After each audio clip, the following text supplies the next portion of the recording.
बोलिए सदगुरु कबीर साहब की।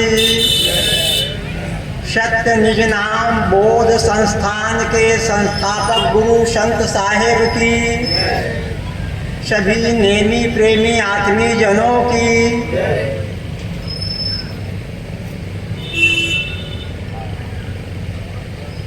एकम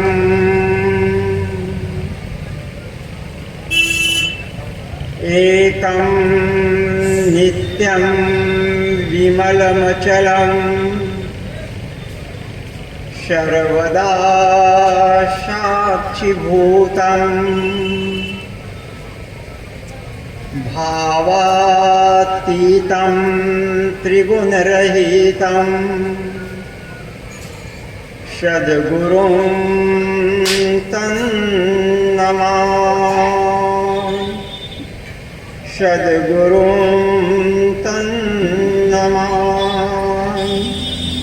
सद्गुरुं तन्नमामि।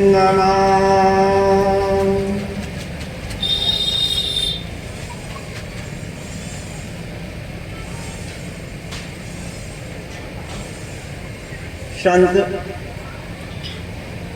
गुरु महाराज के पवित्र प्रेरणादायी पावन उपस्थिति में आप सभी का हृदय प्रेम, श्रद्धा, विश्वास से भरा हुआ है।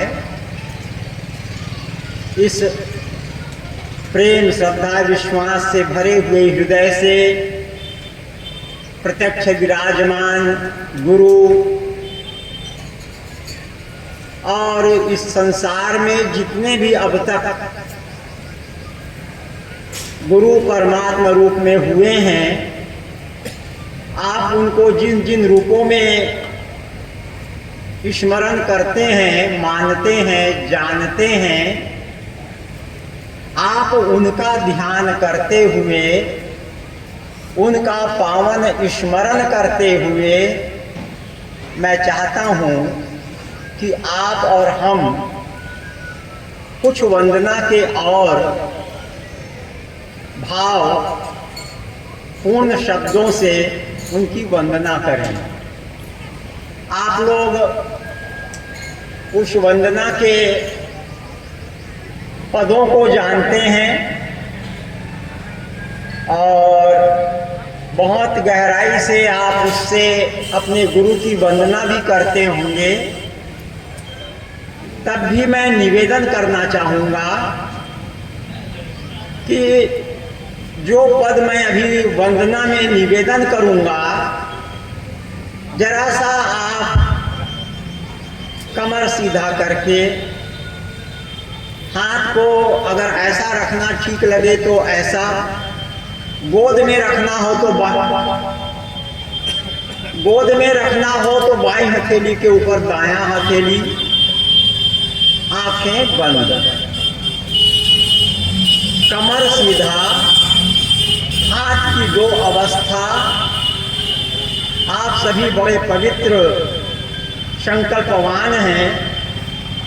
आपके वंदना से यहाँ पर एक और प्रेम की धारा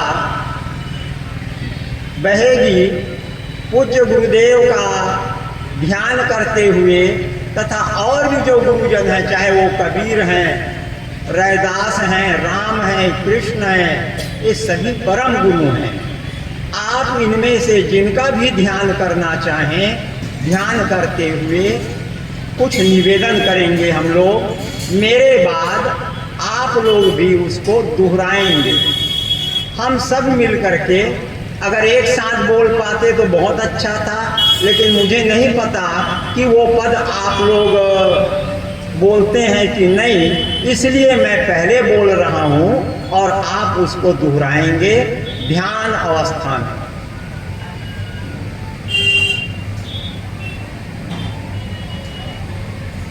गुरु मूरति गति चंद्रमा, बोलिए। गुरु मूरति गति रति चंद्रमा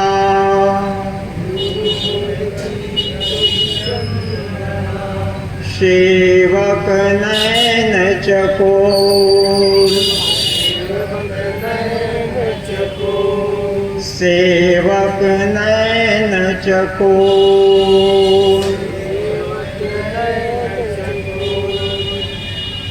आठ पहर निरखत रहो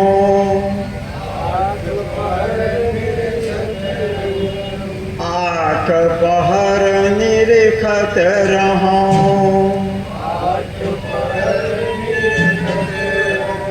गुरु मूरति की ओर आठ पहर निरखत रहो गुरु मूरति की ओर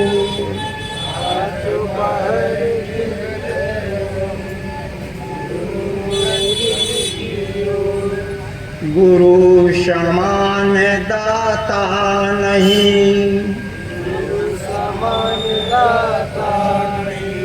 गुरु समान दाता नहीं याचक शिष्य समान याचक शिष्य समान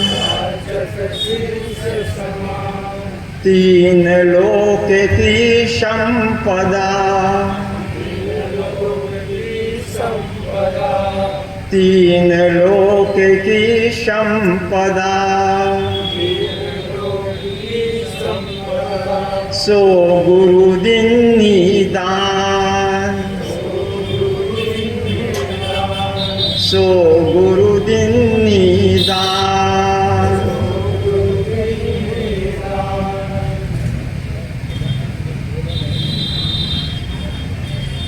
सतगुरु की अनंत महिमा सतगुरु की अनंत महिमा अनंत किया उपकार अनंत किया उपकार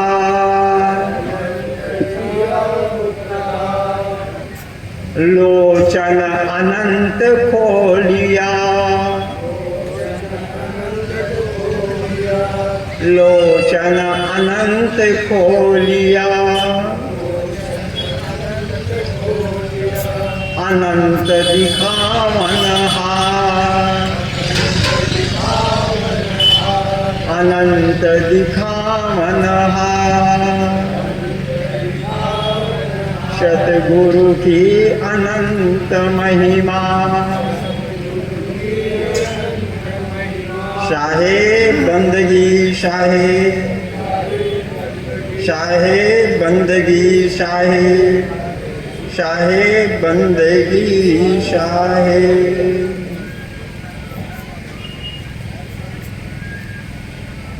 पूज्य गुरु जी को सादर बंदगी करते हुए आप सभी को भी मैं सादर बंदगी करता हूँ और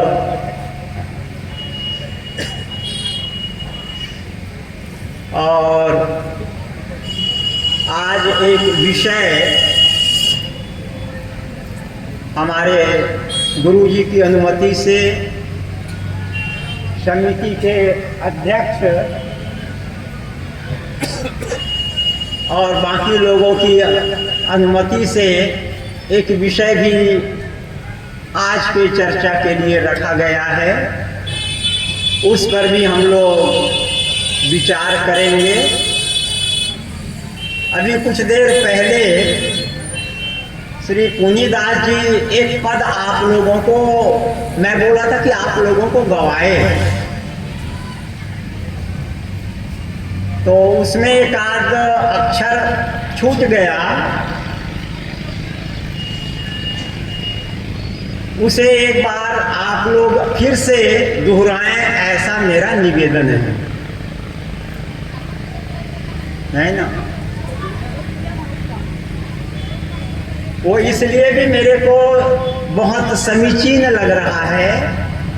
ये पूरा मेला बाजार लगा है बिल्कुल, और चारों तरफ कल हम लोग शोभा यात्रा में निकले थे, तो हालांकि जो भीड़ में हम चल रहे थे तो जो दायां बायां देखने का ज़्यादा अवकाश नहीं बन रहा था, नहीं तो कहीं हपट के गिर जाते है ना। और गुरुजी के साथ चलना है तो और सावधान होकर चल रहे थे। फिर भी जितना दिखा, बिना देखे दिखा, तो खाऊ खजानी खिलौना अमका ढमका के सिवा कोई जगह इसने सत्य के बाजार शायद नहीं लगे, ऐसे लगी स्मोला सिरतोने का नहीं।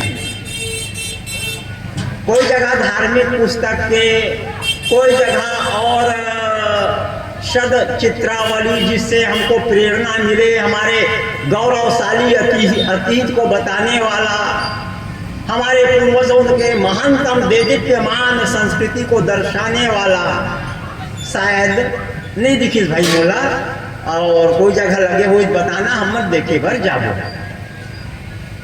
तो वही समय वो अंदर अंदर मोर चलत रही से बात है, वो पद में वो इसने है तो एक कनी बोला दोहराया जाए, वो हमारे जीवन का प्रार्थना है, वो प्रार्थना भी है। आप लोग भी बोलना धीरे से, मेकर से तो मतलब बोलता हूँ कि बोला बिल्कुल कनी राग में गाय भर नहीं आए। तब मैं पहली से तैयारी कर रखते हूँ, तो एक दो झल्ला सिखा के रखे रहते हूँ कि बढ़िया गाइए। तो चलिए, तुलसी अपने राम को रीझ भजो की खीज, उस परम पिता परमात्मा का स्मरण आप किसी भी रूप में लीजिए, उसके सत्य प्रभाव से, उसके प्रेम पूर्ण प्रभाव से कोई बच नहीं सकता। इस भाव से चलो सतगुरु के बाजार, चलो सतगुरु के बाजार, चलो सतगुरु के बाजार। बहुत सीधा सीधा है शब्द, कोई व्याख्या करे की जरूरत नहीं है। पुण्यदास जी कह रहे थे व्याख्या करना नहीं लगे व्याख्या भाई।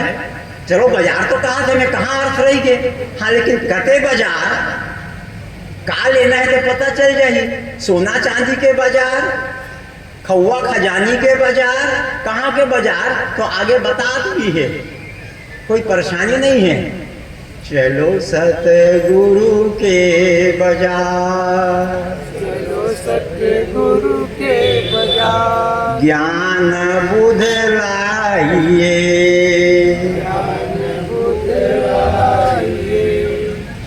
बताइए नहीं कहते बाजार में जाना है कहीं के, जहाँ ज्ञान बुद्धि सद्बुद्धि मिलता हो, जहाँ सत्य का साक्षात्कार की गारंटी मिलती हो, जहाँ सत्य की अविरल धारा बह रही हो। तो चलो सतगुरु के बाजार, ज्ञान बुध लाइए।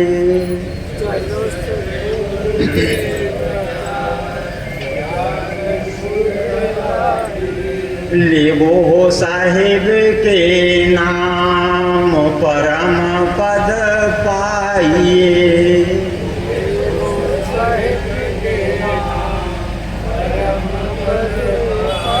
लेबो हो साहिब के नाम, परम पद पाइए।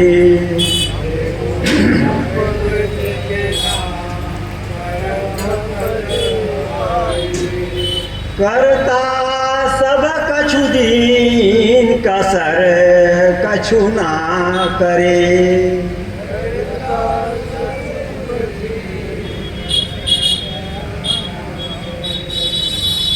अब ये लाइन अगर सही प्रेम से गाहू या हम मन गावो, हम मन सही मानबो, तो कहीं कुछ मांगे की जरूरत है का? मंदिर में, मस्जिद में, गुरु से, कहीं से कुछ मांगे के नहीं है। करता सब कछु दीन कसर कछु ना करे। करता सब कछु दीन। हम ही अभागिन नारी सुख तज दुख लिए।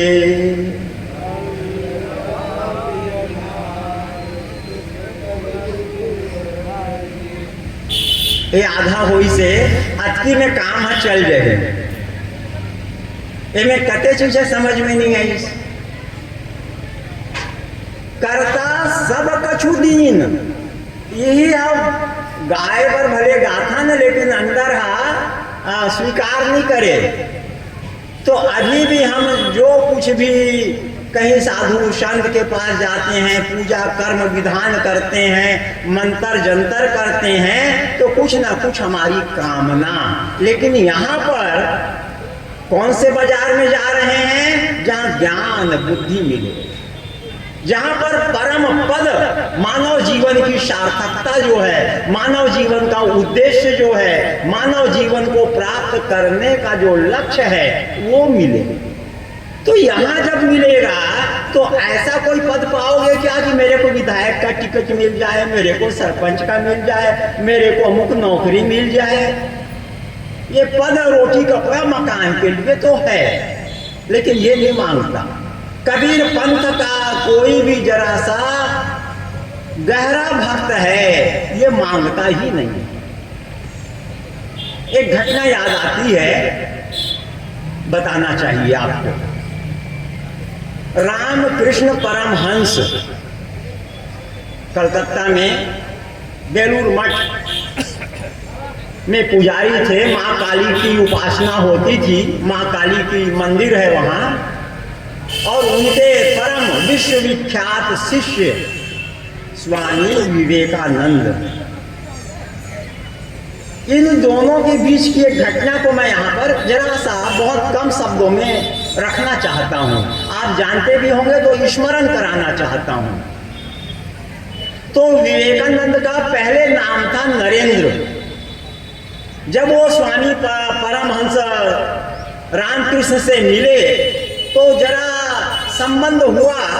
उस समय नरेंद्र के पिता की मृत्यु हो गई थी और उनकी माताजी उनके भाइयों को खाने पीने, रोटी कपड़ा, मकान का भी प्रबंध नहीं हो पा रहा। ये क्यों रहा होगा एक अलग मामला है, लेकिन उनके घर में रोटी कपड़ा मकान का भी बहुत दिक्कत था। और नरेंद्र यानी स्वामी विवेकानंद, अब फर्ज है बेटा का, बड़ा बेटा है तो फर्ज है हर बेटा का कि अपने माता पिता, अपने जिनके ऊपर मेरा दायित्व है, उनके रोटी कपड़ा मकान का प्रबंध मैं करूं। रामकृष्ण परमहंस के सानिध्य में वो आ चुके थे, उनके प्रभाव में थे, वो सन्यासी बनने के बिल्कुल कगार में थे। तो उन्होंने रामकृष्ण से कहा कि हे गुरुदेव, आप माता काली से कह दीजिए। माने उस समय तक सभी भक्त ये मानते थे और आज भी मानते हैं, हम सब मानते हैं, मैं भी मानता हूं, लेकिन किन अर्थों में मानता हूं ये जरा पूछ लेना बाद में। कि वो माता काली से प्रत्यक्ष उनकी बात होती थी, माता काली उनको प्रत्यक्ष थी, ऐसा। तो नरेंद्र स्वामी विवेकानंद ने रामकृष्ण परमहंस से कहा कि आप माता काली से कह दीजिए कि मेरे परिवार के लिए कम से कम रोटी कपड़ा का, मोटा अन्न मोटा वस्त्र का तो प्रबंध हो जाए। रामकृष्ण बैठे थे मंदिर के बाहर, बोले ऐसा करना बेटा, जाना तू ही मांग ले। नहीं जा, मैं माता जी से कह दिया हूं, तुम्हारी मांग पूरा करेगा, जा। गए स्वामी नरेंद्र जी, स्वामी विवेकानंद जिनका उस समय नाम विवेकानंद पड़ा नहीं था, नरेंद्र थे। वहां गए, जरा देर के बाद लौट के आए तो रामकृष्ण ने कहा बेटा मांग लिया रोटी कपड़ा मकान? तो विवेकानंद मैं तो वहां रोटी कपड़ा मांगा नहीं हूं, मैं तो ज्ञान बुद्धि मांगा, विवेक मांगा। बुद्धि दो, शक्ति दो, प्रेम दो, भक्ति दो। जा फिर से मांग के आ जा, जा माँ काली तेरे को देख रही है, जा अब मांग ले रोटी कपड़ा। फिर नरेंद्र अंदर गए, फिर दीप्यमान उस वातावरण में उसने फिर माँ से प्रार्थना किया, हे माँ मुझे भक्ति दे, शक्ति दे, सेवा की प्रवृत्ति दे। फिर आ गए, फिर उसने पूछा, मांगा। इस तरह से 3 बार हुआ। तो हंसते हुए फिर परमहंस ने कहा कि बेटा, तेरे परिवार को मोटा अन्न वस्त्र की कोई चिंता करना नहीं है। अब मैं अपने आप को देखता हूं, ये सच्ची घटना है, सामान्य दृष्टांत नहीं, ये सत्य घटना है। मैं देखता हूं, मैं जहां भी जाता हूं, जिस गुरु के पास जाता हूं, जिस मंदिर में जाता हूं, मैं तो रुपया पैसा मांगता हूं, पद प्रतिष्ठा मांगता हूं। गुरुजन कहते हैं कि ज्ञान भक्ति प्रेम मांगो, इस जीवन की धन्यता के लिए, इस जीवन की परम उपयोगिता के लिए जो है वो मांगो, लेकिन मेरे से वो निकलता नहीं। अब आप लोग क्या मांगते हो भैया, आप लोग देख लो। तो यहां अभी गा रहे थे, चलो सदगुरु के बाजार ज्ञान बुद्ध लाइए। गुरु से ज्ञान भक्ति वैराग्य साधना ही हमको पाने की लालसा, कामना, प्रयास, प्रार्थना करना चाहिए, है? और वो दे रहे हैं, जो दे रहे हैं। तो आगे लाइन में फिर क्या बताया गया, करता सब कछु दीन। वो करता परमात्मा सब कुछ दिया हुआ है, हम उसको देख नहीं पा रहे हैं, हम उसका यूटिलाइज नहीं कर पा रहे हैं, हम उसका उपयोग नहीं कर पा रहे हैं, या हमारे अंदर कोई बंदर बैठा है जो हमको भ्रमित कर रहा है ना? करता सब कछु दीन, कसर कछु न करे, हम ही अभागन नार, सुख तज दुख लिए। तो आज का विषय ये यहीं पर टच होने वाला है, कि इसकी व्याख्या मैं ज्यादा नहीं करता। आज के विषय में हम लोग आते हैं, और उस विषय में आते हुए ये वाला भाग भी, कि कर्ता ने क्या क्या दिया है और हम कैसे उसका पूरा सदुपयोग नहीं कर पा रहे हैं, ये जरा सा चर्चा होगा। आज का विषय अथर्ववेद, अर्थशास्त्र और कबीर। आप में से जो लोग स्कूल में पढ़े हैं, अभी तो उस सब्जेक्ट को लोग कम लेते हैं, इकोनॉमिक, अंग्रेजी में इकोनॉमिक्स कहते हैं, अर्थशास्त्र। आप में से कुछ लोग अर्थशास्त्र विषय लेके पढ़े हैं क्या? मैं क्षमा चाहता हूं, क्योंकि ये प्रवचन नहीं, मैं तो आपसे चर्चा करने बैठता हूं, ऐसा सोच के पूछ देता हूं। कोई पढ़े हैं क्या? अब वो जरा कम हो गया है, आजकल कॉमर्स लेते हैं ज्यादा, साइंस में जाते हैं, हिंदी पढ़ना बंद हो गया है, संस्कृत तो एकदम बंद हो गया है, लोग कसम खा लिए हैं संस्कृत को बिल्कुल नहीं पढ़ना है, तो अर्थशास्त्र भी बंद हो गया है। अर्थशास्त्र शब्द, अर्थ संस्कृत का शब्द है, और इसका अर्थ होता है धन।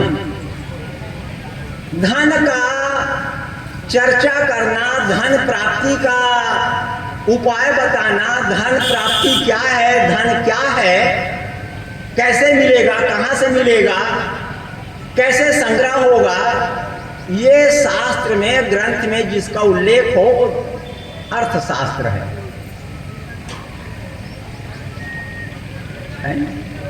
उसका और अर्थ आप लोग जो आपके घर में आसपास पढ़ते होंगे, पूछना, ढेर सारे डेफिनेशन देंगे। उसमें एक डेफिनेशन विदेश के रॉबिन्स, ऐसा कोई चिंतक, आप लोग बताएंगे, रॉबिन्स ही नाम है क्या है? मैं बहुत पहले पढ़ा सुना था, रॉबिन्स है ना, उसको अर्थशास्त्र का बड़ा पंडित मानते हैं, सबका मुखिया, अर्थशास्त्र का सबसे बड़ा। हमारे देश वाले अर्थशास्त्रियों की चर्चा कम होती है कॉलेज की पढ़ाई में। हर क्षेत्र में विदेशियों की परिभाषा, विदेशियों की राय रखी जाती है। मैं उसमें बड़ा चिंता में पड़ जाता हूं, क्या हमारे देश के ऋषि मुनि साधु संतों ने, ज्ञानियों ने इस तरह के ज्ञान की कोई चर्चा नहीं की है क्या? तो चलो अभी वो बात को आगे बढ़ाते हैं। तो रॉबिन्स क्या कहता है, आप लोग जांचना, पूरी दुनिया जिसका लोहा मानती है, मुझे लगता है कि आप जांच लोगे, आप जांच लोगे, आप उनसे ज्यादा समझदार हो, क्योंकि सत्य नाम के प्रकाश में सब अंधेरा और कांटा फूटी मत दिखते, है ना? क्या कहता है रॉबिन्स, मानव की आवश्यकता असीमित है। आप लोग चाहोगे तो किताब को लेकर के जांच लेना इस लाइनों को। क्या कहते हैं ये अर्थशास्त्री, मानव के लिए धन संग्रह करना, मानव को धन कैसे मिले इसके रास्ता बताने वाले लोग ये कहते हैं कि मानव की आवश्यकता असीमित है, कोई सीमा नहीं है, और जो साधन है वो सीमित है।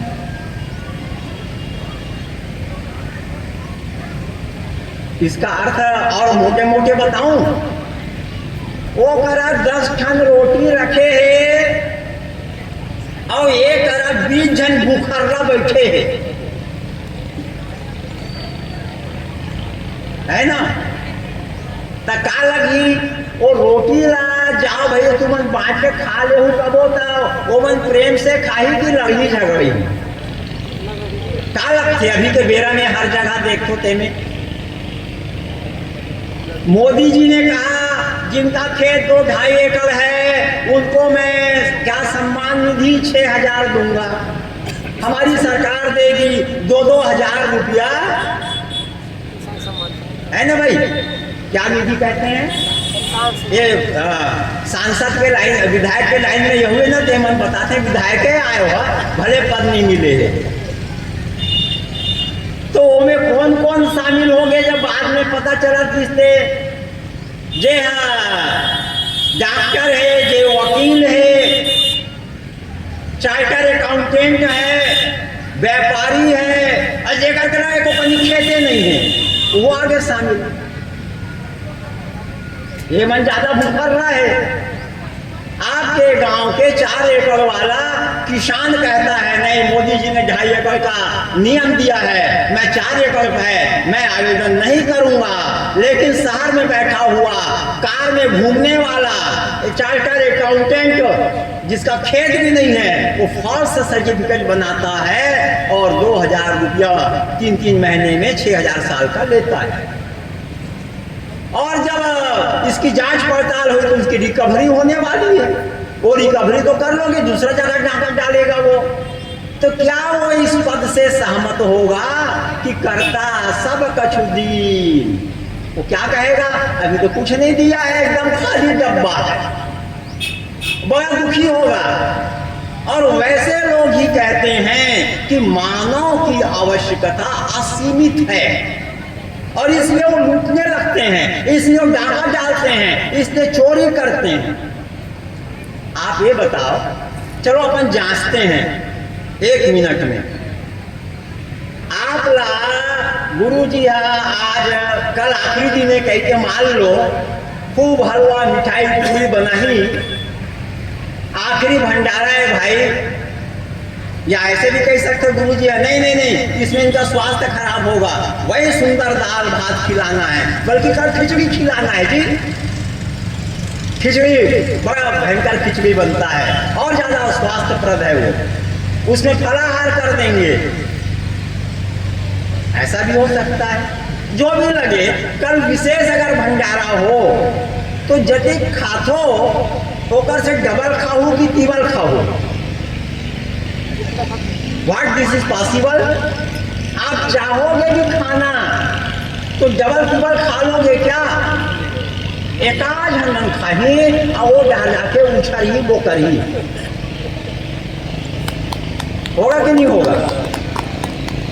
तो आपकी आवश्यकता, आपका भोजन सीमित है कि असीमित है? एक आध का जो 19-20 हो जाना लगे, वो आजकल बफर सिस्टम में ऐसे परस्ते तो 2 रसगुल्ला देती से हो सकता है 3 खा दोगे, वो चलेगा। लेकिन नहीं 10 ठन खा देवे, 20 ठन खा देवे, ऐसे है का? आपके कपड़ा लत्ता के ठन होना चाहिए ताकि आराम से आपका पहनना ओढ़ना मर्यादा पूरा हो जाए। 5 ठन 10 ठन कि 10,000 कुछ है ऐसे पागल सुनते हैं अपन।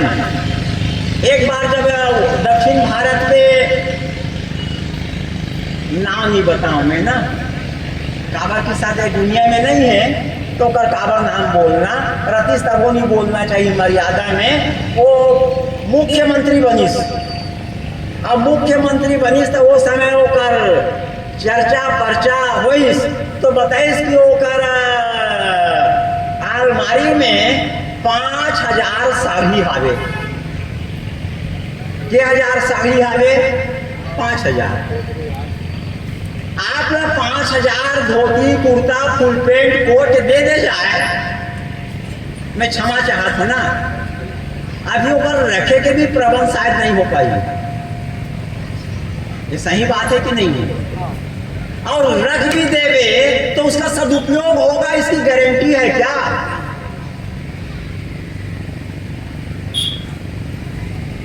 आपकी आवश्यकता, हाँ भाई चलता है जी, 4 ठन कपड़ा नहीं का 10 ठन हो जाए।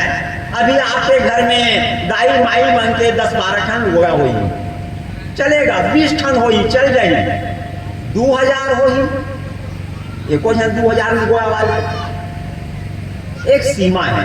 और जरा और विचार करेंगे, विवेक विचार करेंगे तो सचमुच में आपके पास अधिकतम 4-5 जोड़ी कपड़ा हो जाए, हर व्यवस्था। बरसात के दिन में जल्दी नहीं सुखाएगा तो ठीक है भैया, 2 दिन में सुखाई, 4-5 ठन में वो व्यवस्था हो सकता है। खाने पीने में अगर आप समझदारी से खाओगे, जानवर जैसे नहीं खाओगे, तो खाने पीने की एक सीमा है कि दाल ऐसा हो, भात ऐसा हो, उसमें सलाद ऐसा हो, जरा सब्जी ऐसा हो। हमारे शरीर के पोषण के लिए क्या आवश्यक है?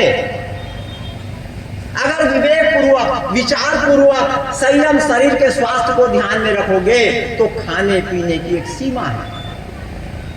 समझ बूझ करके वस्त्र पहनोगे तो वस्त्रों की एक सीमा है। समझ बूझ करके कुछ आवश्यकता धन का संग्रह भी करोगे, परिवार के लिए भाई जरा सा धन संपदा भी होना चाहिए, उसकी भी एक सीमा होगी। लेकिन अगर विचार नहीं करोगे, कब विचार नहीं करोगे?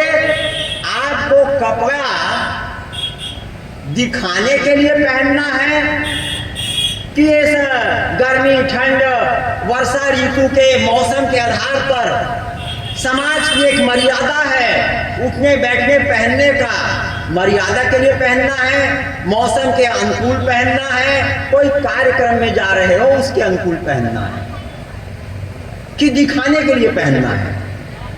लोग मेरी ओर ही देखें, ये देखो ये एक हार पहना हूं 1 करोड़ का है, ये घड़ी पहना हूं ये 1.25 करोड़ का है। घड़ी समय के लिए है कि 1 करोड़ दिखाने के लिए है? और ऐसी बुद्धि जो है, अभी आप देखते हो पेपरों में पढ़ते हो, गणेश जी की स्थापना हुआ, अच्छी बात। माता दुर्गा का भी स्थापना हुआ, बहुत अच्छी बात।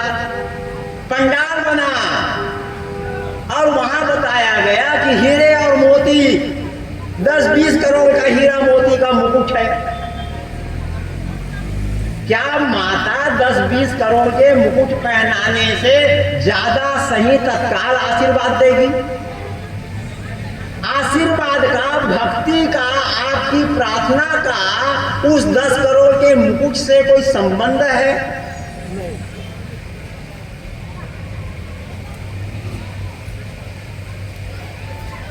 एक मिडिल स्कूल के बच्चे को भी पूछोगे, वो कहेगा क्या कि संबंध है करके? क्या भगवान को आपका सोना चांदी की आवश्यकता है? लेकिन नहीं, हमारे अंदर का भिखारी, हम भिखारी हैं और अपने देवी देवता को जरा सजाकर, जरा धन सोना चांदी लाकर अपने आप को हम टोपचंद बनाना चाहते हैं। मैं क्षमा चाह रहा था। तो वैसे ही लोग, आपका नहाना है, स्नान करना है। क्यों स्नान करना है? इस शरीर के स्वास्थ्य के लिए, इस शरीर की सफाई के लिए, तरोताजा होने के लिए, शरीर में थकान को दूर करने के लिए स्नान करना चाहिए। हमारे यहाँ जो वातावरण है, पर्यावरण है, उसमें स्नान हर आदमी को करना चाहिए और रोज करना चाहिए और सुबह सुबह करना चाहिए और हो सके तो ताजा पानी से करना चाहिए। अगर आपका स्वास्थ्य जरा ऊंच नीचे तो जरा गर्म पानी से कर लो, अन्यथा ताजा पानी जो आता है नदी का, और आजकल नल में भी आ जाता है, जरा सा हल्का गर्म रहता है, बहुत ठंडा नहीं रहता। तो आपका शरीर, आपका स्वास्थ्य जितना एलाउ करे, स्नान करना चाहिए। तो रायपुर से आए हो ईश्वर दास जी, हमारे प्रेमी हैं। रायपुर में पानी वानी के जो भी हाल होई, तो बहुत पानी आते कहते अमृत मिशन में, तो के बाल्टी पानी चाहिए आप लोग नहाए बर? 1-2 बाल्टी से काम चलिए कि 1-2 ड्रम चाहिए?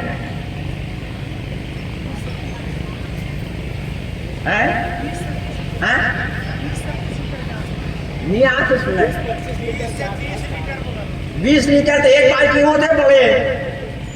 अभी के बाल्टी में नहाता नहीं वहां, एक बड़े बाल्टी में तो 1-8 ड्रम में नहाता। 8 में से कोई 1-8 ड्रम पानी में नहाते हो रोज? मेरे ख्याल से कोई नहीं नहाता। लेकिन कोई आदमी मटर गश्ती करना चाहे पानी के साथ, तो समुद्र का पानी भी कम पड़ेगा। मेरे को नहाने के नाम पर दुनिया भर का खुरापात करना है, तो समुद्र भी छोटा है। और शरीर के स्वास्थ्य के लिए, पर्यावरण की व्यवस्था के लिए, शरीर की शक्ति के थकान को दूर करने के लिए करना है, तो 1 बाल्टी 2 बाल्टी से अधिक पानी की आवश्यकता नहीं। खाने की सीमा है, पहनने की सीमा है, और घर चाहिए।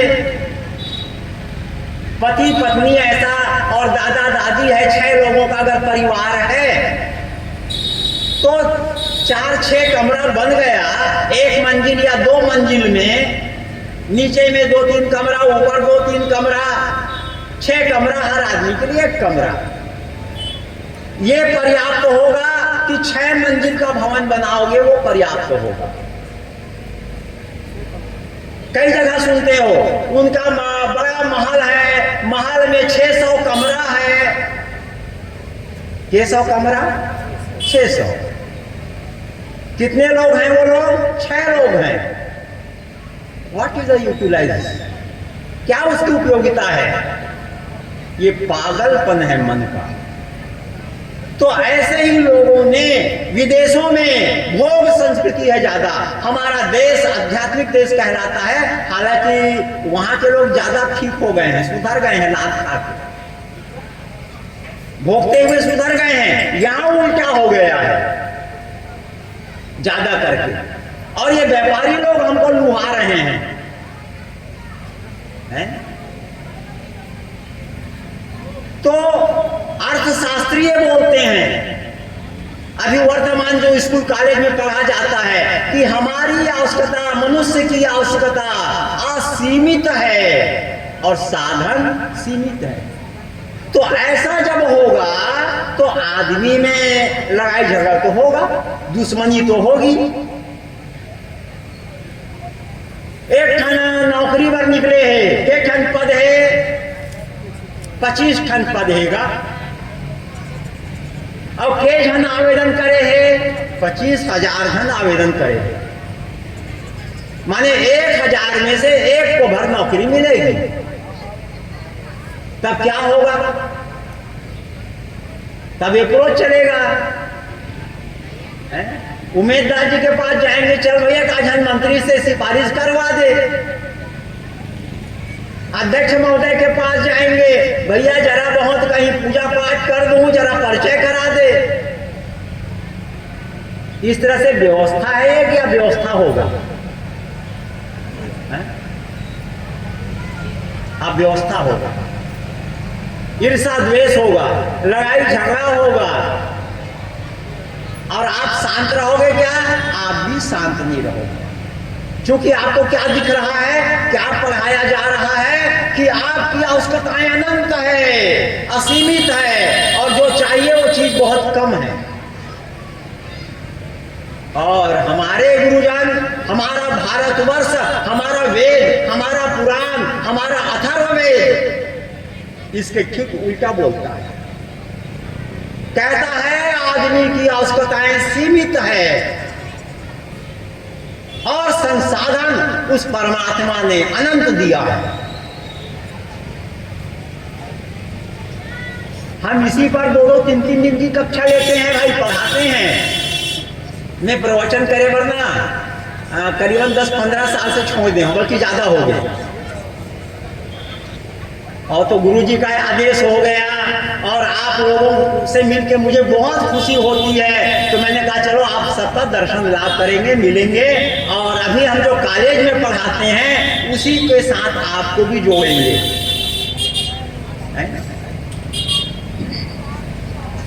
तो हमारा भारतीय संस्कृति ये बताती है, भारतीय संस्कृति का ग्रंथ ये बताता है, कबीर साहब बताते हैं और मुझे लगता है कि आपके गुरुजी भी बताते हैं, बिना कहे बताते हैं, बिना प्रवचन के बताते हैं। और आप लोगों को अनुभव भी होता है कि मनुष्य की आवश्यकता एक निश्चित सीमित है।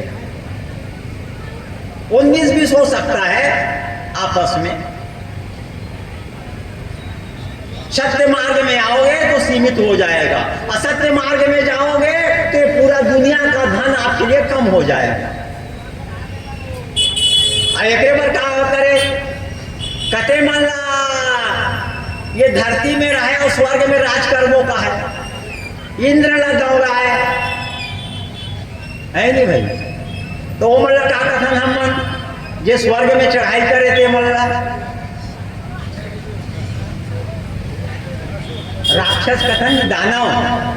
तो आप लोग भी दानव बनना चाहोगे क्या कोई? ओकरोल छीन ले, एकरोल छीन ले, मोर दो ओला का कथेगा एक ठन एक सुशी नहीं बुता, इसे छत्तीसगढ़ में कुछ शब्द है, कथकोला दे देवे एक सुशी नहीं बुता है। वो आदमी को कोई शांत कर नहीं सकता। लेकिन वही अपनी आवश्यकता को हम पहचाने, मेरे को पेट को कितना खिलाना है तो हमको स्वास्थ्य वर्धक वैद्य लोग बताते हैं कि आपको अगर 4 रोटी का भूख है तो 3 रोटी खाओ। आप ये नहीं कहता कि आप 3 ही रोटी खाओ, आप अपनी आवश्यकता को समझ लो। आपका किसी का पेट 4 में भरता है, किसी का 5 में भरेगा, किसी का 2 में भरेगा, वो आप अपना देख लो। इस उम्र में आके भी आपको अपना भोजन का, आपके उठने बैठने का, आपको कैसे खाना है, क्या पहनना है, क्या चीज आपके लिए सुटेबल है, ये अगर नहीं पता चला है तो आपको बहुत सारा भी पढ़ने की जरूरत है, समझने की जरूरत है। अब हर किसी को पता है। तो आपकी जो आवश्यकता है, आपकी जो भूख है, उससे जरा सा कम खाओ।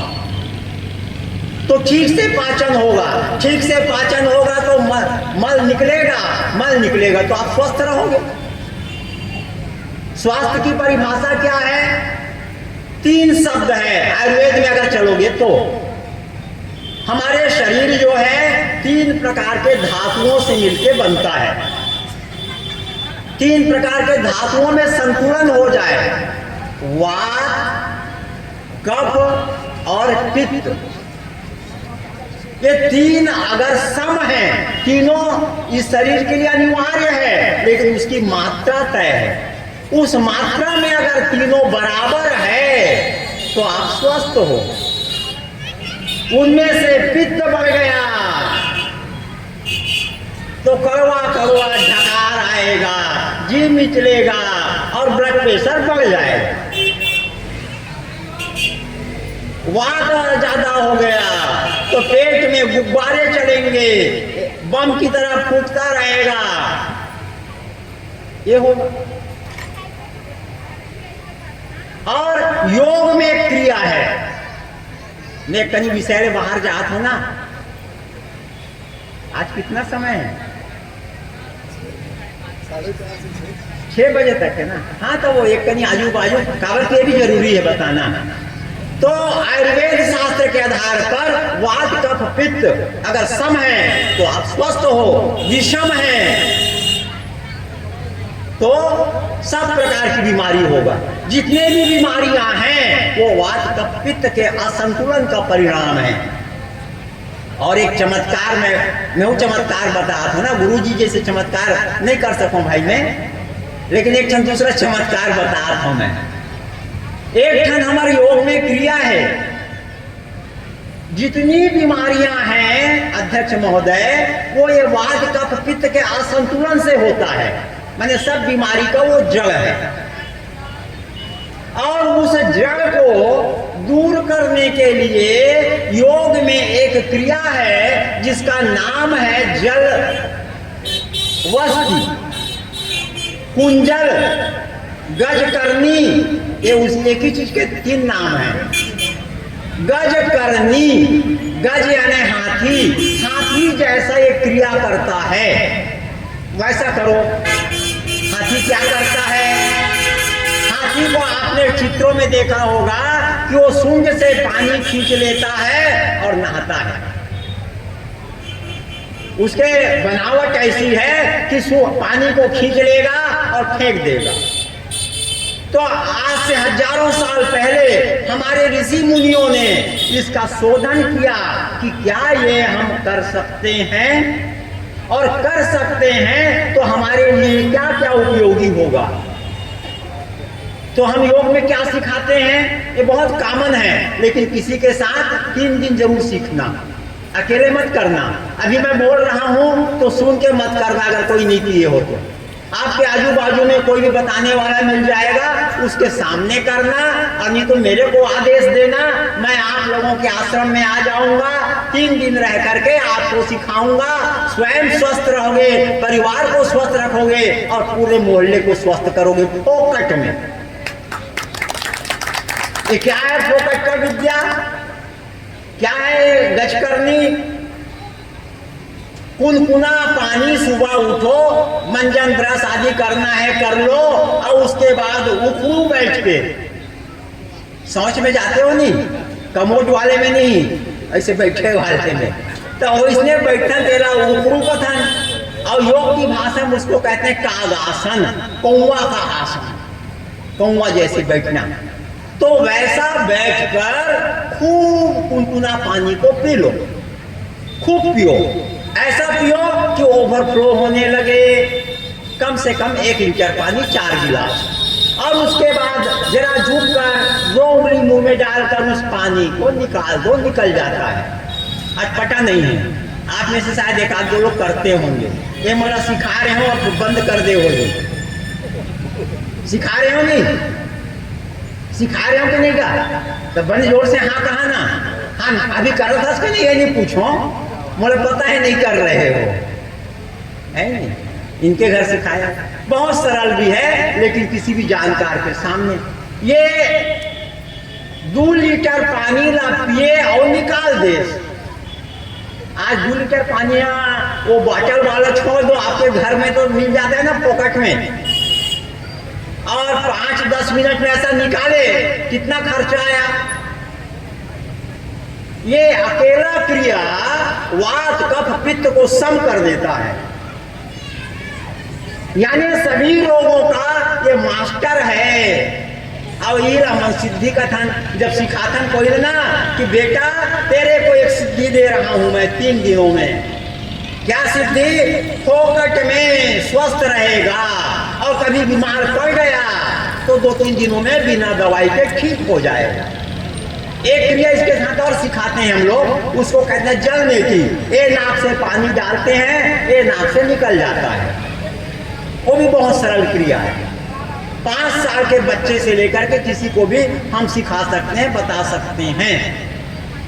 तो चलिए जरा वो क्रम में चल रहे थे हम लोग, विषय के बाहर आ गए, लेकिन ये भी आप लोग चाहेंगे तो, हालांकि ये काम मैं बंद कर दिया हूँ अब सिखाना, हमारे चेले चपाटी सिखा रहे हैं, लेकिन आप लोगों के दरबार में मुझे ये आखिर बताने में, सिखाने में गर्व होगा कि गुरु जी की चलो हम भी सेवा कर रहे हैं, आप लोगों के लिए कुछ उपयोगी हो रहे हैं।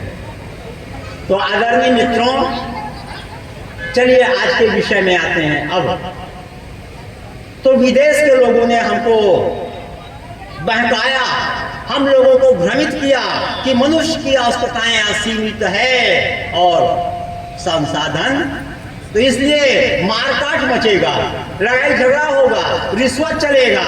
लेकिन हमारे गुरुजनों ने कहा कि नहीं, तुम्हारी आवश्यकताएं सीमित है और संसाधन भरा पड़ा है, करता सब कछु दीन, कसर कछु न करे, हम ही अभागिन नार, सुख तज दुख लिए।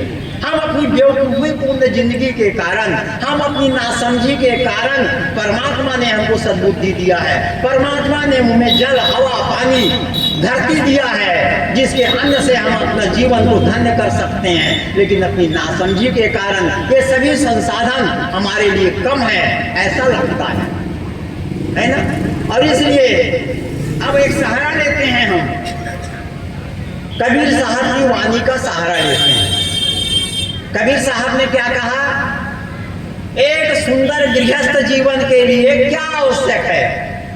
अभी एक पैम्फलेट भी आप लोगों को हम देंगे, उसमें कबीर साहब की शिक्षाओं को हमने 13 खंडों में बांटा है, और प्रधानमंत्री, मुख्यमंत्री, राज्यपाल, राष्ट्रपति को उसी को हम कार्ड में छपाकर उनको गिफ्ट भेंट करते हैं, सम्मान करते हैं। वो आप पत्र आपको देंगे।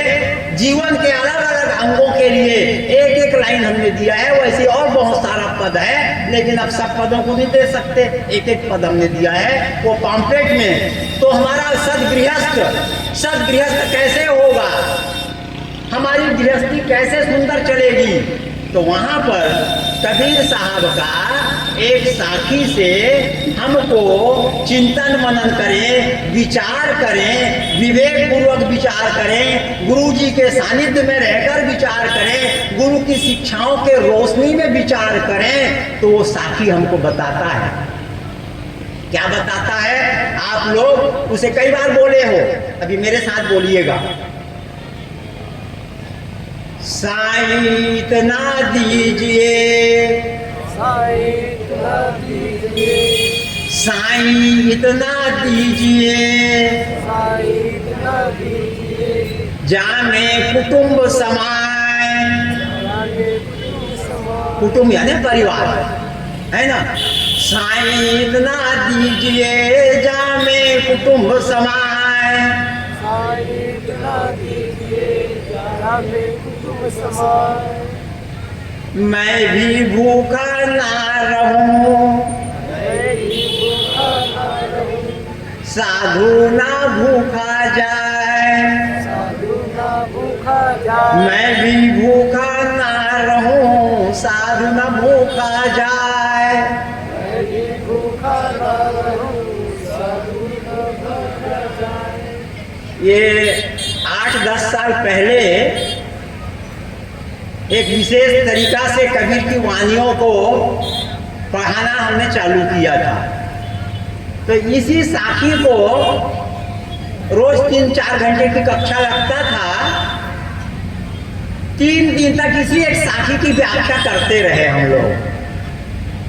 और इस साखी में कबीर साहब के सभी सिद्धांत, और कबीर साहब ना कहें, मानव को जो कुछ चाहिए, चाहे वो राम वाला हो, कृष्ण वाला हो, और क्षमा चाहूंगा ये कहते हुए, चाहे वो सत्य निज नाम बोध संस्थान वाला हो, मानव हो, इस धरती का कोई भी मानव हो, इस साखी से सबके लिए रास्ता निकल जाता है। ऐसा मुझको दिखता है, आप लोग जांचना। तो 3 दिनों तक 4-4 घंटा में व्याख्या किए थे, अभी आधा घंटा में भी इसको अपन देखते हैं। इसमें हमने 4 खंड किया था, वो पूरी व्याख्या नहीं करूंगा, छोटा एक खंड आज का जो विषय है उसी खंड को लूंगा, लेकिन इसको आप लोग घर में और चिंतन मनन करना, इसलिए मैं आपको जरा सा हिंट दे रहा हूं। पहला खंड हमने किया साईं यानी परमात्मा, सतपुरुष, जो भी देवी देवता मानते हो, साईं से उसका संबोधन है। तो साईं माने कबीर साहब स्वयं किसी परमात्मा से, कोई साईं से, कोई सतपुरुष से मांग रहे हैं। तो इसी शब्द से दर्शन शास्त्र के विषय में तत्व मीमांसा कहलाता है कि कोई परमात्मा है कि नहीं है तो एक है कि दो है, कहाँ रहता है, क्या करता है, इसको कहते हैं तत्व मीमांसा। वो अगर है तो मेरे अंदर कौन है, आत्मा है तो आत्मा का उस परमात्मा से क्या संबंध है, ऐसा जो विचार होता है। कॉलेज में एक दर्शन शास्त्र नाम का विषय जो पढ़ाई होती है, तो उसमें इसको तत्व मीमांसा के नाम पर पढ़ते हैं। तो कबीर साहब के दर्शन में, कबीर साहब के शिक्षा में आत्मा परमात्मा के बारे में क्या बताया गया है, क्या बताया जाएगा, क्या बताया जा रहा है, ये एक शब्द से हम विचार करते हैं, इसके आधार पर विचार करते हैं। एक हुआ, आगे क्या बोलते हैं, साईं इतना दीजिए, इतना दो। अभी आप लोगों से प्रश्न करूंगा मैं, सावधान रहना जरा देर में, है ना। जहां में कुटुंब समाए, मेरा परिवार का भरण पोषण हो जाए। तो आपका परिवार कितने लोगों का है भैया, कितने लोगों का होना चाहिए, इस पर भी विचार होगा। आपका परिवार कौन है, कितने लोगों का होना चाहिए। हम दो, हमारे दो, तो दाई दादा कहाँ जाए, काका बड़ा कहाँ जाए, आदर्श परिवार क्या होगा, इस पर विचार करना पड़ेगा। आज चारों तरफ जो भौतिकता का वातावरण है, स्वार्थ की जो राजनीति है, हमको माता पिता अपने समाज के प्रति उत्तरदायित्व का भाव हमारे अंदर में खत्म हो रहा है, वो हमारे परिवार को तोड़ रहा है? वो हमारे परिवार। तो आदर्श परिवार क्या होना चाहिए, इसकी भी शिक्षा ये साखी देता है, उस पर भी हम विचार करते हैं। और आगे एक मजेदार बात आ रहा है, साईं इतना दीजिए जाने कुटुंब समाए। तो कुटुंब का क्या है, ये विचार करेंगे आगे। मैं भी भूखा ना रहूं, मैं भूखा, अरे भैया कुटुंब समाए बोले तो कुटुंब में, परिवार में आप तो शामिल हो कि नहीं। ईश्वर दास जी मांगेंगे कि रोमदास जी मांगेंगे कि हमारे अध्यक्ष महोदय मांगेंगे परिवार के लिए, तो उसमें वो शामिल है कि नहीं है, परिवार में आप शामिल हो कि नहीं हो। उतना दे दिया कबीर साहब ने आपको, साईं ने दे दिया, सदगुरु ने दे दिया, तो बाद में आप क्यों तो बोल रहे हो और कि मैं भी भूखा ना रहूं। अरे तोरबर पे मिल गए भैया, आओ काबर बोला धसते हैं। ऐसा मैं तर्क करूं तो गलत लगेगा क्या, इसका कोई और अर्थ होगा क्या। तो इसका तो वहां पे जाके खुलता है, मैं भी भूखा ना रहूं, साधु न भूखा जाए। मैं भूखा ना रहूं, ये भोजन का भूख नहीं है। वो भोजन का भूख, रोटी कपड़ा मकान तो पहले लाइन में पूरा हो गया। साईं इतना दीजिए जाने कुटुंब समाए। तो कबीर साहब का जो दूसरा लाइन है वो आत्मा की भूख के लिए बता रहा है, आपके जीवन की भूख के लिए बता रहा है, जीवन के उद्देश्य के लिए बता रहा है कि रोटी कपड़ा भर मिलता रहे तो क्या है, आदमी शांत प्रसन्न रह सकता है? क्या इतना ही उसका उद्देश्य है, रोटी कपड़ा मकान पाना और मर जाना? नहीं। तो यहां दूसरा लाइन में जब आया और वो साधु शब्द आया तो साधु भी भोजन का भूखा नहीं होता। कबीर साहब की एक वाणी है, साधु भूखा भाव का। सच्चा साधु किसका भूखा होता है? भाव, आपका प्रेम, आपका स्नेह, आपका विश्वास, आपकी श्रद्धा। साधु भूखा भाव का, भोजन का तो ना है, भोजन का जो भूखा सो तो साधु ना। वो फिर साधु नहीं है। भोजन का मतलब ही दाल भात भर नहीं होता है, और बाकी चढ़ोतरी दे, मोला सोना दे, चांदी दे, तोर दादा हम मर गए तो कर मुक्ति बार इधर दे उधर दे, हैं? तो इस आधार पर हमारी आत्मिक साधना, हमारे आत्मा के विकास के लिए भी इस साखी से हमें दिशा चिंतन का रास्ता मिलता है। लेकिन आज हमको अर्थशास्त्र पर विचार करना है। कबीर का अर्थशास्त्र, अर्थशास्त्र का मतलब है चार जो वेद है, ऋग्वेद, ये ज्ञान के आधार पर है, संपूर्ण ज्ञान के आधार पर। एको ब्रह्म द्वितीयो नास्ति, यहीं से निकल के आता है शंकराचार्य का ये सूत्र। एकम सद विप्रा बहुधा वदंती, ऋग्वेद की वाणी जो है उस सत्य की खोज के अनुसंधान का ग्रंथ है। दूसरा आता है यजुर्वेद। यजुर्वेद में जो हम, चलो भाई ज्ञान ध्यान से जरा हमारा मन कम लगता है, अभी मेरा मन उसके लायक नहीं है, अभी मेरी बुद्धि उस लायक नहीं है, तो कुछ हम कर्म कांड पूजा विधान करते हैं। पूजा विधान का पूरा शास्त्र है यजुर्वेद। यज्ञ अनुष्ठान आदि का, मंत्र जाप का, मंत्रों का संग्रह का, मंत्रों के विधान का, यज्ञों के विधान का यजुर्वेद है। और उसके बाद आता है सामवेद। वो यजुर्वेद का ही एक शाखा है जो अनंत नाद, इस संसार में एक अनंत ब्रह्मांड में एक ध्वनि गूंज रही है। उस ध्वनि को, जिसे ओंकार के नाम से लोग जानते हैं और भी अनेक अनेक रूपों में जानते हैं, उसका वहां प्रणयन हुआ है। और अंत में एक आता है अथर्ववेद। अथर्ववेद हमारे संसार में हम जितने प्रकार के कार्य करते हैं, हमारा सामाजिक जो विधान है, उन सब का उन्होंने निर्देशन किया है।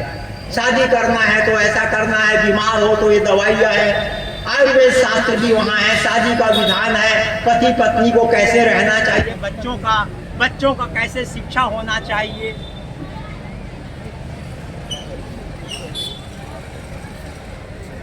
जरा सा पास आ जाएं तो अपनी संख्या बहुत कम है।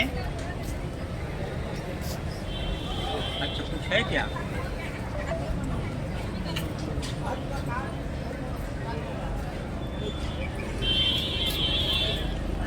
जी, तो समय हो रहा है, मैं 10 मिनट में अपनी बात को पूरा कर देता हूँ।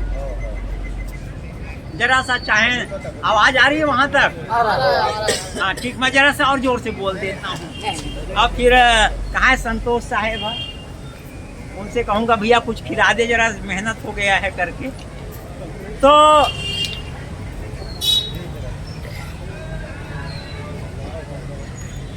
चलो आप लोग एक लिस्ट बनाना, यहाँ से जाके बनाना। साईं इतना दीजिए, अब अर्थशास्त्र में आते हैं। अथर्ववेद में हमारी संपूर्ण आवश्यकताओं का सुंदर निरूपण करके मार्गदर्शन दिया गया है। और वहाँ जब देखोगे तो आपको ऐसा नहीं लगेगा जो विदेश के रॉबिन्स जैसे वैज्ञानिक कहलाने वाले, विद्वान कहलाने वाले लोग जो बोलते हैं कि मनुष्य की आवश्यकताएं असीमित है और साधन सीमित है। वहाँ पर आप जब देखोगे, पढ़ोगे, समझोगे और सत्संग में आके विचार करोगे, तब भौतिक में जाओगे तब तो हाँ वही लगेगा। लूट घसोट करो, चोरी करो, और पेपर में आप लोग रोज पढ़ते हो।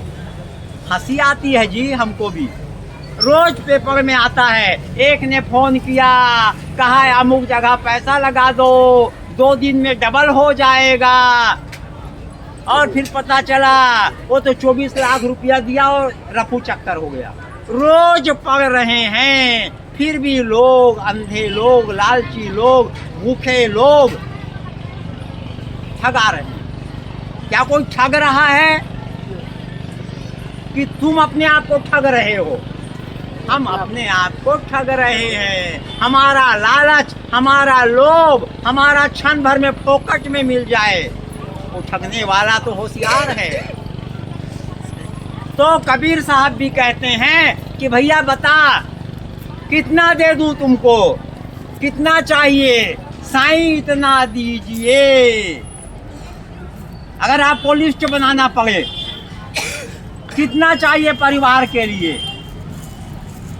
कितना अनाज, कितना कपड़ा, कितना घर, कितना बैंक बैलेंस,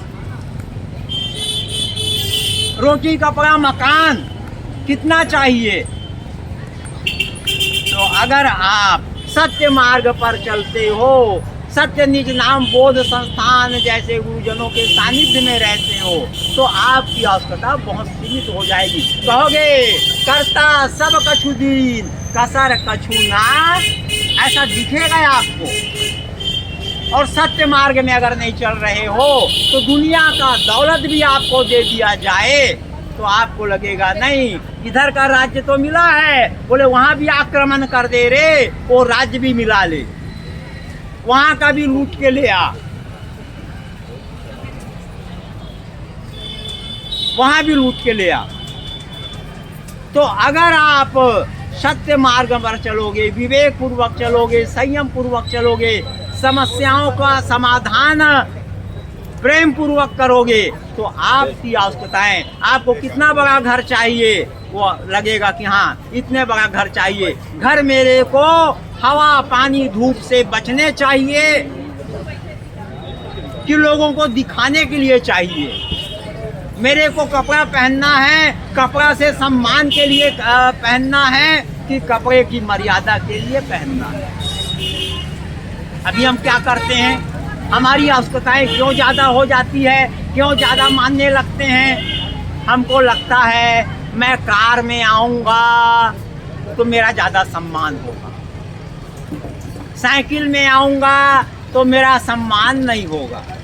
और हम लोग करते भी, हाँ हम करते भी हैं। कोई कार में आया, अरे भैया कुर्सी ला, अब कोई साइकिल में आया, ले 9,000 गरीबी से बैठ जाइए। हम आदमी को नहीं देखते, आदमी के साधन को देखते हैं। अगर ऐसी बुद्धि हमारी है तो हम भी वैसी के शिकार हैं, हम भी कार खोजेंगे, फिर वो भी 4 लाख का कार, फिर 14 लाख का कार, फिर कपड़ा 10 रुपया मीटर वाला कि 1000 रुपया मीटर वाला, और फिर कितने डिजाइन का चाहिए। और मेरे पिताजी मर गए तो मेरे को दिखाना है लोगों को, जी ये आदमी कितना बड़ा है, पैसा वाला है, तो 10 प्रकार की मिठाई खिलाऊंगा। पिताजी के लिए नहीं, अपने लिए, अपने घमंड के लिए, अपने अहंकार के लिए, अपने शो के लिए। तो जब आप शोबाजी के लिए, अहंकार के लिए, लोगों को दिखाने के लिए कोई वस्तु का संग्रह करते हो, तब उसकी सीमा, उसकी कोई सीमा नहीं। ये 2 मंजिल घर बनाए, अकलत रहे, नान बाजू में, ये सब झोपड़ी में रहते हैं रे। झोपड़ी में जहाँ रहा है कहीं, वहाँ आप 2 मंजिल अपना घर बना लिए तो ऐंठ के चलोगे, और बाकी लोग भी कहेंगे सेठ जी है, लेकिन कोई 2 साल के बाद आपके बाजू में 3 मंजिल घर बना दिया तो आप ऐसे झुक गए। अब 2 साल के बाद कोई 4 मंजिल बना लिया दूसरा, वो 3 मंजिल वाला झुक गया। ये बेवकूफियां हैं। आपको इस संसार में रहने के लिए, इस शरीर की मर्यादा के लिए, परिवार की व्यवस्था के लिए, सामाजिक सौहार्द के लिए जो चाहिए, रोटी कपड़ा मकान, विवेक पूर्वक विचार करोगे, सत्य दृष्टि से विचार करोगे तो उसकी सीमा है, असीमित नहीं है वो। और सीमित जब रहोगे, उसका उपार्जन करोगे तो शांति से रहोगे, प्रेम से रहोगे, ईमानदारी से रहोगे, सहयोग में रहोगे, लोगों को 2 पैसे दोगे, भीख नहीं मांगोगे। और अगर दिखाने के लिए हो तो रोज भिखारी बने रहोगे, करोड़ों रुपया रहेगा आपके पास लेकिन अंदर भिखारी रहेगा, अंदर चोरी करोगे, बेईमानी करोगे, धोखा करोगे। तो हर संतों का जो अर्थशास्त्र है, कबीर का जो अर्थशास्त्र है वो है संतोष में। कबीर का वो लाइन आप लोगों ने सुना है, उस लाइन के साथ मैं आज की बात को पूरा करता हूँ। आप लोग बोलिएगा, गोधन गज धन बाजी धन, बाजी यानी घोड़ा, पहले हाथी घोड़ा का ही धन माना जाता था। अब आज कार बोल लेना अंदर से, कार है, वो कार है, ऐसा हवाई जहाज बोल लेना, हेलीकॉप्टर बोल लेना है, वो भी रखते हैं लोग। तो गोधन गज धन बाजी धन और रतन धन खान, जब आवे संतोष धन सब धन धूरी समान। संतोष, और संतोष आता है, सत्य का प्रकाश जब गुरुजनों से मिलता है तब संतोष आता है। संतोष आता है जब ज्ञान बुद्धि का उदय होता है तब संतोष आता है। संतोष आता है जब माता पिता समाज हमको दे रहा है जीविकोपार्जन के लिए, उसके प्रति जब हम कृतज्ञ होते हैं और कहते हैं प्रार्थना में, करता सब कछु दीन कसर कछु ना करे, ऐसा कृतज्ञता आता है तब संतोष आता है। ऐसा संतोष नहीं, अरे दिल मांगते हो यार नहीं दीस, एक कनी मिले चल अति में चला ले काम, लेकिन अंदर अशांत है। ऊपर का संतोष है, संतोष नहीं है, मजबूरी है। तो काम करती थे तो हटक डालते होला, चूहक डालते, लूट डालते, नहीं लेना अभी चला ले बाद में देखो, वो संतोष नहीं है। तो जब आवे संतोष धन सब धन धूरी समान। हमारे गुरुजों ने कहा, क्या कहा, ये मानव जो जीवन मिला है अनमोल है। अभी जरा देर पहले हमारे मित्र गा रहे थे, आप लोग भी जानते हो, गाते हो, सुनते हो, बड़े भाग्य मानुष तन पावा, सुर दुर्लभ शद ग्रंथ ही गावा। तो क्यों दुर्लभ है और क्या इसका विशेषता है? क्या खाए बर पैदा हो है, क्या इसने घरे बनाए बर पैदा हो है, चोरी करे बर पैदा हो है? नहीं, उस परम पिता परमात्मा के सानिध्य से जीवन को धन्य करने के लिए, आनंदमय जीवन जीने के लिए, प्रेम भक्ति श्रद्धा से जीने के लिए ये मानव तन मिला है। और जब ये तन कोई उस रास्ते पे चलोगे तो आपको लगेगा कि परमात्मा जो मुझे दे रहा है बहुत दिया है, बहुत दिया है। एक भजन हम लोग सुना करते हैं, दाता तूने मुझे बहुत दिया है, तेरा शुक्रिया, तेरा शुक्रिया। तो ऐसा जीवन जीना है। कबीर साहब का जो पद है, कबीर साहब की जो शिक्षा है वही है। और एक पद आता है, आप लोग गाना आज नहीं तो कल तैयारी करके आना। एक लाइन बोलिए, एक लाइन भर मेरे को अभी बुलाना है, बाकी हो गया समय। कुछ लेना न देना मगन रहना, कुछ लेना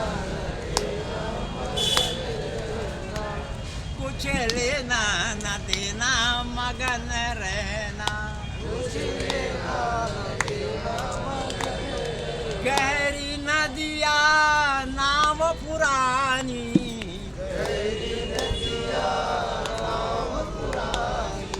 गहरी नदिया नाव पुरानी, ये नाव है, ये शरीर नाव है। इस भवसागर से तरने के लिए ये साधन धाम मुक्ति कर द्वारा, ये मोक्ष का अनेक साधना है। एक साधना कर लो, गुरु को साधे सब सदे, और बाकी सब है। तो गहरी नदिया नाव पुरानी,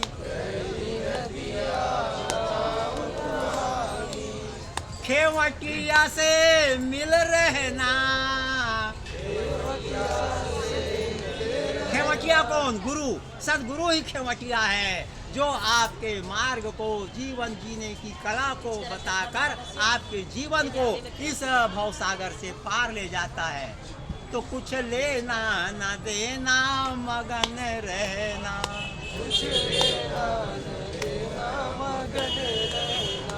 गहरी नदिया नाव पुरानी। और आगे के पद को आप लोग खोजना, पूरा करना, और इसके साथ में समय को भी देखते हुए और ये बिजली का भी आदेश को मानते हुए, साहेब बंदगी, साहेब बंदगी, साहेब बंदगी, साहेब। हमार बात है तो पूरी।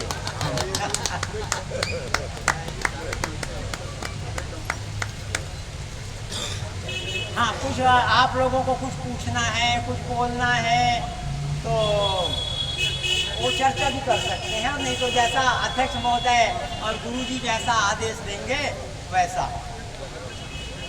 ये आप मन के बोध से मन तो पूरा है, लेकिन ये शरीर पर ये मन ला अगर जरूरत हो ही, और आप ला भी लगी के कर जरूरत है, तो हम मन वो कुंजल नीति के ये कहा थे योग साधना ला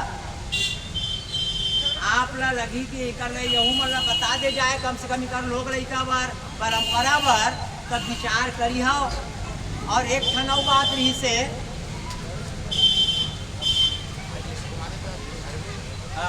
माइक में आगे देख एक दो मिनट और,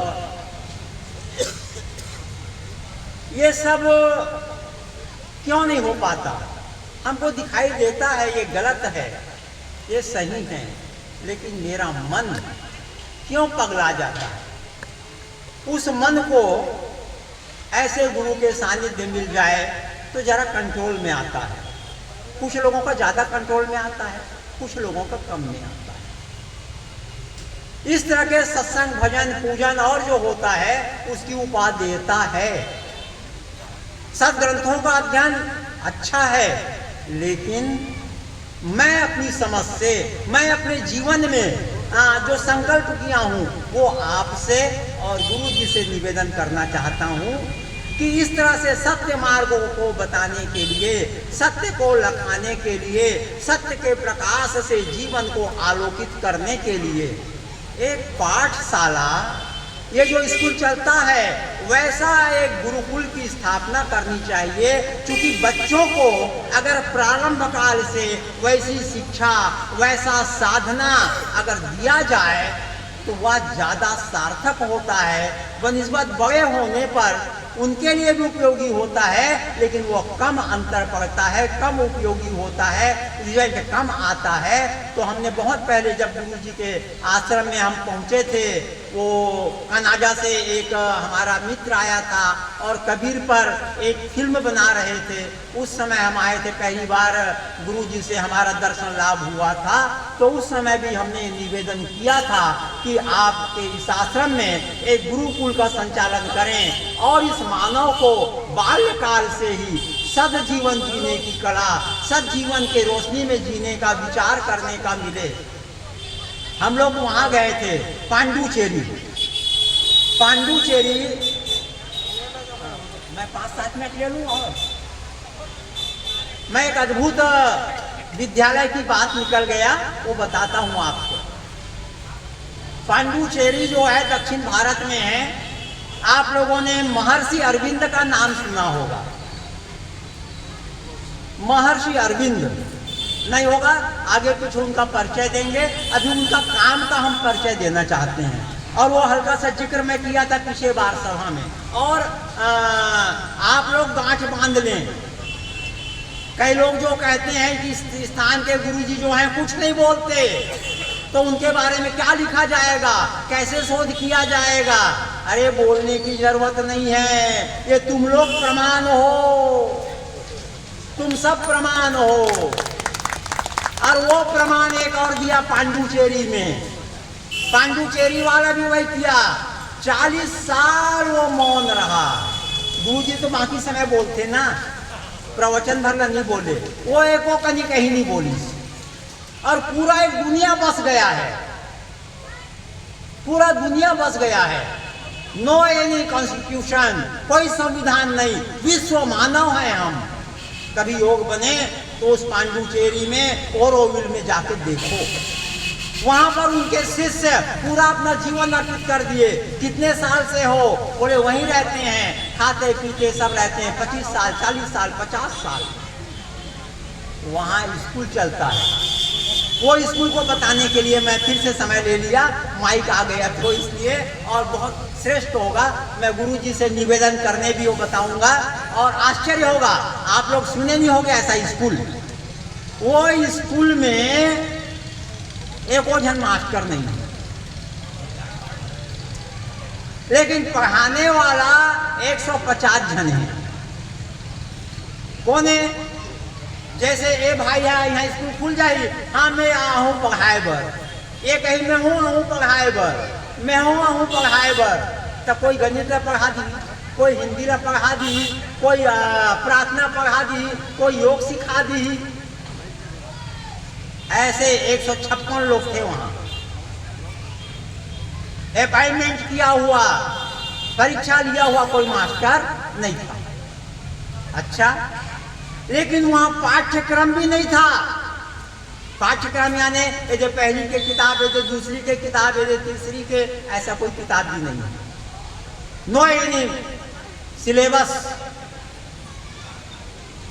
है तो काला पहुंचेगा। सिलेबस नहीं है तो टाइम टेबल नहीं है वहां। ये फर्स्ट पेज अंग्रेजी का, ये हिंदी का, नो एनी टाइम टेबल। अच्छा, पढ़ाने वाला अपॉइंटमेंट नहीं, सिलेबस नहीं, टाइम टेबल नहीं, परीक्षा भी नहीं। और परीक्षा नहीं तो प्रमाण पत्र नहीं। ऐसने स्कूल सुने हैं? मैं गुरुजी ने कहा था इसने स्कूल खोल गुरुजी, मोर सपना रही से पूरा नहीं कर पात हूं, आपके सहारा मिल जाए तो पूरा कर दूंगा।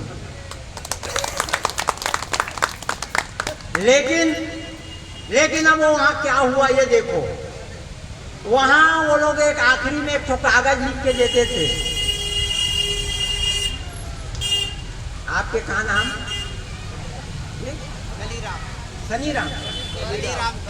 कली। जैसे कलीराम जी उस स्कूल के विद्यार्थी रहते और 12 साल पढ़ते, तो वहां लिख के देते वो लोग, श्री कलीराम जी अमुक जगह का रहने वाला, इनके माता पिता ये हैं, हमारे आश्रम में 12 साल रहा। ये प्रमाण पत्र है। तो ये ऐसे प्रमाण पत्र में कोई नौकरी चाकरी मिली का? सरकारी भर नहीं मिले, लेकिन वहां जो भी पढ़ता है कोई नौकरी भी नहीं करता, कोई नौकरी की लालसा नहीं करता। उसको लगता है मेरे पास तो वैभव है, राज्य, मैं राजा हूं, नौकर थोड़ी हूं। लेकिन हम लोग जब गए थे, मैं 2010 में गया था, अपॉइंटमेंट लिए थे हम लोग, और हमारा पूरा एक स्कूल का टीम है, हम गए थे वहां। तो आखिरी में जब इंटरव्यू लिए तो पता चला अभी 100 में से 2-4 लोग नौकरी के लिए जाते हैं।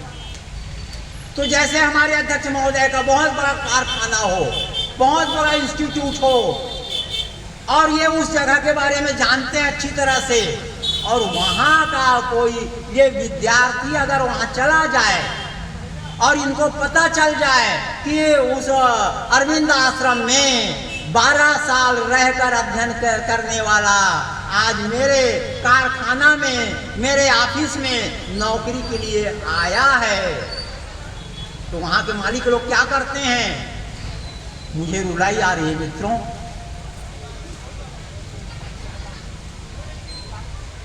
मालिक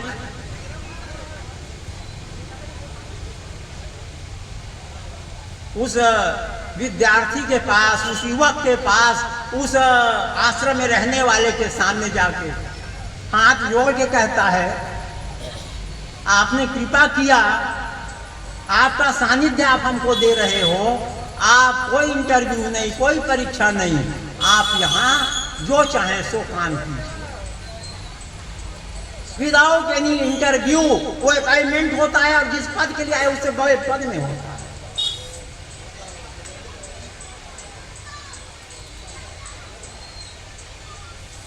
अब चमत्कार अब बता रहा हूं। वहां जो भी विद्यार्थी रहता है, पढ़ता है, जैसे यहां का चल जाएगा तो छत्तीसगढ़ी में उसको पढ़ाया जाएगा, हिंदी भी पढ़ाया जाएगा, संस्कृत भी पढ़ाया जाएगा, अंग्रेजी पढ़ाई जाएगी, फ्रेंच पढ़ाया जाएगा, लैटिन पढ़ाया जाएगा, कम से कम 6 भाषा पढ़ेगा वो। कितनी भाषा? 6 भाषा। और अभी हमारे यहाँ 9वीं के बाद 10वीं के बाद अलग अलग सब्जेक्ट हो जाता है। ये कॉमर्स वाला है, ये आर्ट वाला है, ये अमुक वाला है, वो वाला है।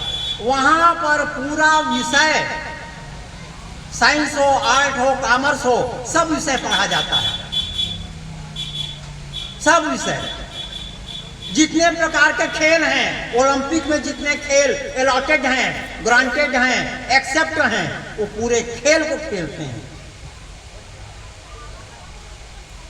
6 भाषा का ज्ञाता होता है, सभी विषयों का जानकार होता है, सभी खेलों में पारंगत होता है। और आप यहाँ की परीक्षा लोगे, यहाँ जो परीक्षा पद्धति है, तो कम से कम कितना भी कड़ाई से परीक्षा लोगे, एक भी विद्यार्थी फर्स्ट डिवीजन से कम नहीं आएगा। और कैसी कक्षा लगती है, हमने देखा, ये गुरुजी के घर है और सीढ़िया है, तो एक ठन सीढ़िया में एक जन बैठे है, वो गुरुजी है, माने वहां पढ़ाते गुरुजी हो गए। और अगर ऊपर वाले सीढ़िया में एक जन लड़का बैठे है, नीचे सीढ़िया में गुरुजी बैठे हैं, ऊपर सीढ़िया में लड़का बैठे हैं, नीचे सीढ़िया में 2 जन लड़का बैठे हैं और पढ़ाते हो। एक कक्षा है,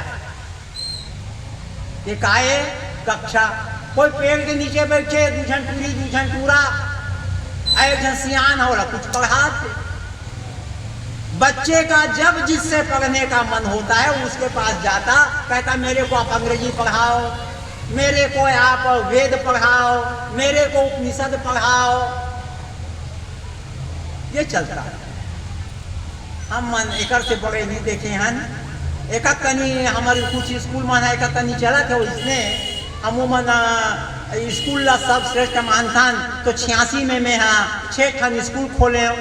कोई दान पुण्य हम नहीं माना, सरकार से नहीं मांगे, तब 2-3 ठन तो बंद हो गए, 3 ठन अभी चलत है। और हम मन संतुष्ट हैं, ओतिक पान नहीं कर पाए, काबर को 40 साल से मौन रही से ओकर शक्ति हो गए और ओकर शिष्य मनोतिक हो गए। और हम नान आदमी हन भैया, तो नान चलात हन और गुरु जी के आशीर्वाद हो जाही, आप सबके संग हो जाही, तो हम मन सेवा दे देवो, वैसने स्कूल चल जाए, ऐसे हमारा निवेदन है। हाँ, एक ठन और बताना है, वो अध्यक्ष महोदय के लिए, गुरु जी के लिए नहीं है। यहाँ हम लोग जो फिल्में बनाए थे ना, कनाडा से जो आया था, और छत्तीसगढ़ में कबीर का प्रभाव, उस पर एक फिल्म हुआ। और यहाँ आपके कुछ शिष्यों का इंटरव्यू लिया गया था, तो वो फिल्म बन गया। दिल्ली में इंदिरा कला केंद्र है, सरकारी, सेंट्रल गवर्नमेंट का है, वहाँ पर वो फिल्म को बना के जमा कर दिया गया है।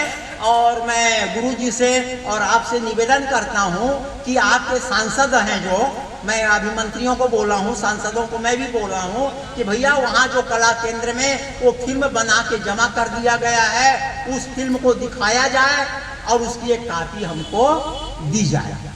तो हमारी स्थान का भी उसमें उल्लेख है, सतनाम संस्था का।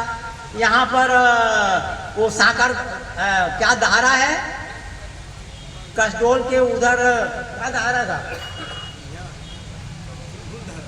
सिंगूर दहारा का भी उसमें है।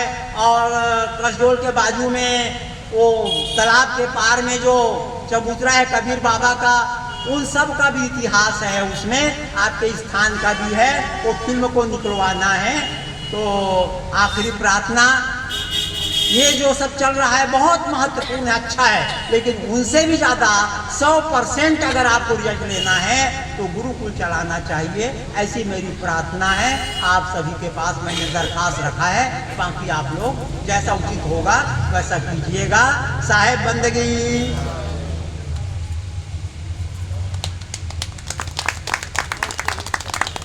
अब आप संभालो।